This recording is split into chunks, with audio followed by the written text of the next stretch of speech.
ഇംഗ്ലണ്ടുമായിട്ടുള്ള test series നടന്നുകൊണ്ടിരിക്കുകയാണ്. അടുത്തത് ഇനി എല്ലാവരും കാത്തിരിക്കുന്നത് ഇന്ത്യയുടെ T20 സീരീസിന് വേണ്ടിയാണ്. ബംഗ്ലാദേശുമായിട്ടാണ് ഇന്ത്യക്ക് T20 ഉള്ളത്. ഇതിനുള്ള ഇന്ത്യൻ ടീമിനെയാണ് നമ്മൾ ഇന്നത്തെ വീഡിയോയിൽ നോക്കുന്നത്. ഇതുപോലത്തെ ക്രിക്കറ്റ് ന്യൂസിന് വേണ്ടി ചാനൽ മറക്കാതെ സബ്സ്ക്രൈബ് ചെയ്യൂ. അടുത്ത T20 വേൾഡ് കപ്പ് ഇന്ത്യക്ക് എന്ത് വില കൊടുത്തും നേടേണ്ടതുണ്ട്. കഴിഞ്ഞ വേൾഡ് കപ്പിൽ മലയാളി താരം സഞ്ജുവിനെ ഇടം പിടിക്കാൻ സാധിച്ചിട്ടില്ല.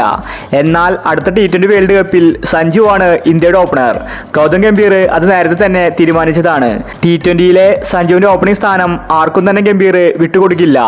ഇനി ഇന്ത്യയുടെ അടുത്ത T20 സീരീസ് ബംഗ്ലാദേശുമായിട്ടാണ്. ഓഗസ്റ്റ് 23-നായിരുന്നു സീരീസ് വെച്ചിട്ടുണ്ടായിരുന്നത്. ഇപ്പോഴിതാ BCCI തീയതിയിൽ മാറ്റം വരുത്തിയിരിക്കുകയാണ്. സെപ്റ്റംബറിലായിരിക്കും കളി വരാൻ പോകുന്നത്. സഞ്ജുവിനെ അടക്കം അടുത്ത മാസം തിരിച്ചു വിളിക്കും. സഞ്ജു വീണ്ടും ഇന്ത്യൻ ടീമിലേക്ക് എത്തുകയാണ്. ഇന്ത്യൻ ടീമിൽ സഞ്ജുവിന്റെ അടുത്ത വെടിക്കെട്ടിന് വേണ്ടിയാണ് ആരാധകർ കാത്തിരിക്കുന്നത്. IPLൽ സഞ്ജുവിനെ തിളങ്ങാൻ സാധിച്ചിട്ടില്ല. പരിക്കായിരുന്നു വില്ലൻ.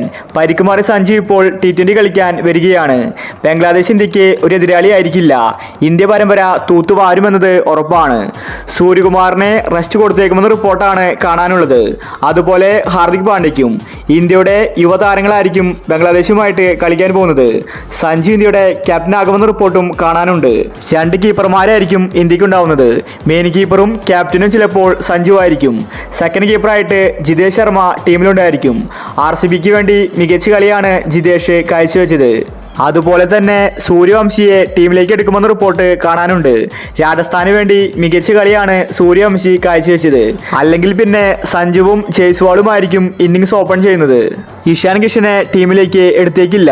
റിയാൻ പരാഗ്, റിങ്കു സിംഗ്, ഹർഷിത് റാണ, രവി ബിഷ്ണോയ്, ഹർഷദീപ് സിംഗ് തുടങ്ങിയ താരങ്ങളും ടീമിൽ ഉണ്ടായിരിക്കുന്നതാണ്. ബംഗ്ലാദേശ് ചെറിയ ടീമായതുകൊണ്ട് യുവതാരങ്ങളുമായിട്ടാണ് ഇന്ത്യ കളിക്കാൻ പോകുന്നത്.